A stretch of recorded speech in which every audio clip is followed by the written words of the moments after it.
بسم اللہ الرحمن الرحیم۔ آج کا موضوع آپ نے تھامنیل سے پڑھ لیا ہوگا۔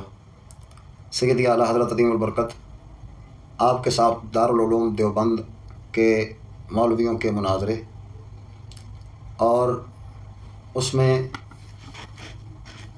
مناظرے کے لیے ان کی نازیبا حرکات، جھوٹے الزامات اور بڑکیں، ان سب چیزوں کو سیدی اعلیٰ حضرت نے اپنے ایک رسالے میں بیان فرمایا، اور وہ بھی کس کو مخاطب کر کے؟ اشرف علی تھانوی کو مخاطب کر کے۔ یہ فتاوی رضویہ کی جلد نمبر 15 ہے، اور اس کا صفحہ نمبر ہے اس کا 87۔ اس پر آپ نے ابحاث اخیرہ ایک رسالہ ہے، اس کو رسالہ سمجھیں تو رسالہ ہے، لیکن اصل میں یہ ایک خط تھا جو آپ نے مولوی اشرف علی تھانوی کے نام لکھا تھا۔ خورجہ کے مقام پر مولوی اشرف علی تھانوی کو دیوبندیوں نے بلوایا، اور انہوں نے کہا کہ آؤ ورنہ ہماری عزت نہیں رہتی۔ جب یہ وہاں پر آ گیا تو اس وقت انہوں نے پیغام بھیجا اعلیٰ حضرت کی طرف کہ آؤ آپ مناظرہ کرتے ہیں۔ تو اس وقت آپ نے یہ رسالہ لکھ کر بھیجا تھا۔ آپ نے فرمایا تھا کہ میں نے اتنے رسالے لکھے تمہارے خلاف، رشید گنگوہی کے خلاف، قاسم نانوتوی کے خلاف، اے اشرف تھانوی، تو اب ان میں سے کسی ایک کا بھی تم نے جواب نہیں دیا۔ الٹا کیا کیا؟ اپنی ان گستاخیوں پر مصر رہے، اور اپنے دفاع کے لیے تم دلیل پیش نہیں کر سکے، میرے دلائل کا تم تردید نہیں کر سکے۔ جب اپنی ضد اور ہٹ درمی پر جب تم اس قدر قائم رہے تو اس وقت اعلیٰ حضرت فرماتے، پھر ہم نے حسام الحرمین لکھا اور اس کو علماء عرب و عجم سے تصدیق کروا کے ہم نے شائع کیا۔ تمہاری طرف سے کیا کیا گیا؟ اب یہ دیوبندیوں نے کیا طریقہ اختیار کیا ہوا تھا؟ جب مناظرے کے لیے آپ کے پاس علم نہیں ہوتا، جب آپ کے پاس دلائل نہیں ہوتے، تو پھر ہیلے اور بہانے ہوتے ہیں۔ دارالعلوم دیوبند کے لوگوں نے 2 کام کیے تھے اس وقت۔ پہلا کام، انہوں نے اپنی ان اکابرین کی کتابوں کو اٹھایا اور ان میں ترمیم کی، تھوڑی عبارت کا رد و بدل کیا، رد و بدل کر کے علماء عرب کے پاس لے کر چلے گئے، اور وہاں پر جا کے کیا کہا؟ دیکھو جی، یہ وہ اصل عبارتیں ہیں، احمد رضا نے ہم پر جھوٹ بولا ہے، لہذا آپ ان عبارتوں کے متعلق ہمیں فتویٰ دے دیجئے۔ تو ظاہر ہے کوئی بھی مفتی جب وہ عبارت دیکھے گا، کلام دیکھے گا، تو اس نے تو اسی پر فتویٰ دینا ہے۔ جب اعلیٰ حضرت نے سوال پوچھا تھا یا آپ نے رسالہ لکھا تھا تو اس میں جو کچھ لکھا تھا انہوں نے تصدیق اسی وجہ سے کی تھی، لیکن اب ان کی طرف سے جو عبارت پیش کی جا رہی ہے تو انہوں نے اس کی بھی تصدیق کر دی کہ ٹھیک ہے، یہ عبارتیں تو ٹھیک ہیں۔ اب وہ کیا تھا کہ انہوں نے گستاخیوں والی عبارتیں نکال کے ان لوگوں نے وہاں پر جا کے پیش کیا۔ اب دوسرا کام کیا کیا؟ دوسرا کام یہ کیا کہ انہوں نے 7 سے 8 کتابیں، اعلیٰ حضرت کے والد کے نام پر کوئی کتاب، آپ کے دادا جی کے نام پر کوئی کتاب، حضور غوث الاعظم کے نام پر کوئی کتاب، اس طرح انہوں نے 8 کتابیں چھاپی، خود انہوں نے چھاپی، اور اس میں مواد کیا رکھا؟ وہی جو مولوی اشرف علی تھانوی اور ان کے اکابرین جو عقیدہ بیان کرتے ہیں اس عقیدے کی تصدیق جس میں ہو۔ مصر سے کتاب چھپوائی حضور غوث الاعظم کے نام پر، اور وہ کتاب چھپوا کر اس میں بھی مواد رکھا، مسئلہ علم الغیب میں جو ان دیوبندیوں کا نظریہ تھا اس کے مطابق اس میں مواد رکھ دیا۔ اسی طرح سے ایک کتاب انہوں نے ہدایت البریہ چھپوائی اعلیٰ حضرت کے والد گرامی قدس سرہ آپ کے نام پر، اس میں مسئلہ علم غیب تھا، یہ انہوں نے لاہور سے چھپوائی۔ تحفۃ المقلدین، یہ کتاب انہوں نے سیتاپور سے چھپوائی، اور اس میں گنگوہی اور اس کی پوری جماعت کی تعریفات اور اس کے القابات اور کیا بات ہے جی، کیا بات ہے، یہ لکھا ہوا تھا۔ پھر انہوں نے ایک کتاب چھپوائی ہدایت الاسلام، یہ اعلیٰ حضرت کے دادا جی سرکار ان کے نام پر چھپوا دی۔ اس میں بھی مسئلہ علم غیب تھا جو تھانوی کی حمایت کرتا ہو۔ پھر انہوں نے ایک اور کتاب چھپوائی تحفۃ المقلدین، یہ آپ کے دادا جی کے نام پر، اور یہ لکھنؤ سے چھپوائی۔ خزینۃ الاولیاء، اعلیٰ حضرت سیدنا حمزہ قدس سرہ آپ کے نام پر کانپور سے چھپوا دی۔ پھر انہی کے ملفوظات چھپوا دیے۔ پھر میراث الحقیقہ کے نام پر انہوں نے غوث الاعظم کے نام سے موسوم ایک کتاب چھپوا دی جو مسئلہ علم غیب پر تھی، اور وہ مسئلہ علم غیب بھی مولوی تھانوی اور دیوبندیوں کی حمایت والا مسئلہ تھا۔ آپ ذرا سوچئے کہ جس مناظر کے پاس دلائل موجود ہوں قرآن و حدیث سے، تو کیا اس کو کسی کے اکابر اور بزرگوں کی کتابوں کو چھاپنے کی ضرورت ہوگی؟ یہ کتابیں انہوں نے چھاپ دیں۔ جب انہوں نے یہ کتابیں چھاپی تو غلطی کیا کی؟ اب ظاہر بات ہے کہ وہ کتابیں ملیں گی کدھر سے جنہوں نے چھپوائی ہیں؟ وہ کسی سنی بریلوی کے پاس تو مل نہیں سکتی، وہ ملیں گی اب دیوبندیوں کے پاس۔ اب اوپر سے انہوں نے رسالہ شائع کیا، اور رسالہ شائع کرنے کے ساتھ انہوں نے ایک پیغام نقل کر دیا۔ وہ کیا نقل کیا؟ اعلیٰ حضرت نے جو رسالہ لکھا ہے، اس کے 9واں جو سوال کیا نا، یہ استفسار کیا آپ نے، اس میں آپ فرماتے ہیں اس واحد قہار جلیل و جبار کی شہادت سے یہ بھی بتا دیجئے کہ وہ رسالہ ملعونہ جو خاص جناب کے مدرسہ دیوبند سے اشاعت ہو رہا ہے، اور جس کے آخر میں آپ کے دیوبندی مولوی کا اعلان لکھا ہے کہ بندہ کی معرفت رسالہ سیف النقی علی راس الشقی بھی مل سکتا ہے، اس کی اتنی قیمت ہے، اور مولوی اشرف علی تھانوی کی کتابیں بھی آپ کو مل سکتی ہیں، ان کی یہ قیمت ہے۔ اب انہوں نے غلطی ایک تو یہ کر دی کہ اپنے دارالعلوم دیوبند سے جو اشاعت کروائی تھیں ان کو پھیلانا اور ان کو بیچنا بھی شروع کر دیا، ان کتابوں کو اور رسالوں کو۔ دوسری غلطی انہوں نے کیا کی؟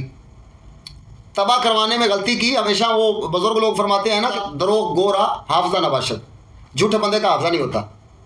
اب وہ انہوں نے کیا کیا کہ مولانا علی نقی خان رحمہ اللہ آپ کی طرف منسوخ کر کے آپ کی مہر بھی باقاعدہ گھڑ لی، اور گھڑ کے اس مہر کا بھی نقشہ لگوا دیا اوپر، اور نقشہ لگوا کے انہوں نے کتاب تباہ کروائی۔ اور تباہ کب کروائی؟ 1300، جبکہ مولانا علی نقی خان رحمہ اللہ آپ کا وصال شریف کب تھا؟ وہ تھا 1297 ہجری میں۔ وہ 1297 ہجری میں جو بندہ فوت ہو رہا ہے، وہ 1301 میں آ کے کتاب کو تباہ کیسے کروا سکتا ہے؟ اس طرح کے انہوں نے جھوٹ بولے۔ اوپر سے وہ مولوی مرتضیٰ حسن جو وکیل مطلق اشرف علی تھانوی کا بن کے آیا تھا، اس نے خط لکھ کے کہا حوصلہ رکھو، اب ہم یہ والی کتاب چھاپ رہے ہیں، بتا کے کہ ہم جھوٹی کتابیں تمہاری شائع کر رہے ہیں تمہارے والد کے نام سے، تمہارے دادا کے نام سے، اب عوام میں تم بولنے کے قابل نہیں رہو گے۔ اس طرح کی دھمکیاں لگا کے، صدقے واہ واہ دیوبندیو واہ، اس قدر حماقتیں کی۔ اور عوام نے جب دیکھا کہ یار کتابیں لکھی بریلی والے نے ہیں تو یہ مل دیوبند سے کیوں رہی ہیں، سارا جھوٹ اللہ تعالیٰ نے ظاہر کر دیا۔ جب جھوٹ ظاہر ہو گیا، کھچ ہو گئے، تو اب اعلیٰ حضرت عظیم البرکت سرکار نے خط لکھا۔ جب مدرسہ دیوبند کا سالانہ مرکزی جلسہ تھا، ان مولویوں کو چندہ دینے والے جو تاجر تھے، جو امیر کبیر لوگ تھے، ان کے ہاتھوں میں وہ خط بھجوایا، اور اس خط میں کیا تھا؟ وہی اپنے سوالات کے جوابات طلب کیے تھے، اور ان پر جو عبارات آپ نے لکھی، جو کلام کیا، جو ان کی گستاخانہ عبارات پر پکڑ فرمائی تھی، وہی خط میں لکھ کر بھیج دیا کہ اس کا جواب دو۔ مولوی ادھر جمع تو ہوئے لیکن جواب تو بن نہیں پایا۔ اب ان عوام کے بندوں کو مطمئن کرنے کے لیے جن سے چندہ کھاتے تھے، مطمئن کرنے کے لیے کہنے لگے اچھا ٹھیک ہے، فکر نہ کریں آپ، ہم ان کے ساتھ مناظرہ کریں گے، اس بات پر ہم مناظرہ کریں گے۔ تو وکیل مطلق اس وقت بن کے آ گیا، ساتھ میں مولوی مرتضیٰ حسن چاند پوری، یہ وکیل مطلق بن کے آ گیا۔ تو اعلیٰ حضرت کی طرف پیغام بھجوایا، جی میں وکیل مطلق ہوں، لہٰذا میں مناظرہ کروں گا آپ کے ساتھ، تیار ہو جائیے۔ آپ نے فرمایا بھائی جس کا تو وکیل بن کے آیا ہے پہلے اس سے کچھ لکھوا کے لے آ تاکہ تیری وکالت تو ثابت ہو جائے۔ آپ نے خط لکھا مولوی اشرف علی تھانوی کو، 7 مہینے گزر گئے لیکن اس کا جواب اس نے نہ دیا۔ اب 7 مہینوں کے بعد کیا ہوا؟ اس مولوی مرتضیٰ حسن چاند پوری نے گالی گلوچ کر کے جان چھڑوانے کی کوشش کی تاکہ کچھ نہ کچھ اعلیٰ حضرت اپنی ذات کی وجہ سے بول دیں، لیکن اعلیٰ حضرت جو رسول اللہ کے لیے اپنی زندگی وقف کر کے بیٹھے تھے، وہ اپنی ذات کے لیے کیوں بولتے بھائی؟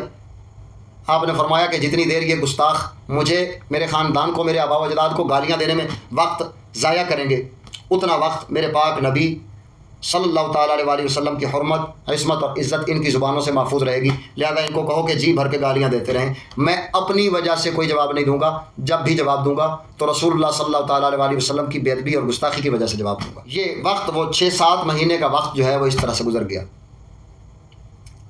آخر کار خورجہ کے مقام پر رہنے والے دیوبندی لوگوں نے اصرار کیا کہ ہماری تو عزت گئی، ہر طرف سے ہمیں جھوٹا جھوٹا کہا جا رہا ہے، گستاخ کہا جا رہا ہے، تو اشرف علی تھانوی کی دعوت کی کہ آپ آ جاؤ، مہربانی کرو، ہماری کچھ نہ کچھ عزت رہ جائے۔ جب ادھر آ گیا تو اس وقت انہوں نے اصرار کیا کہ حضرت جی مناظرہ کریں ان کے ساتھ۔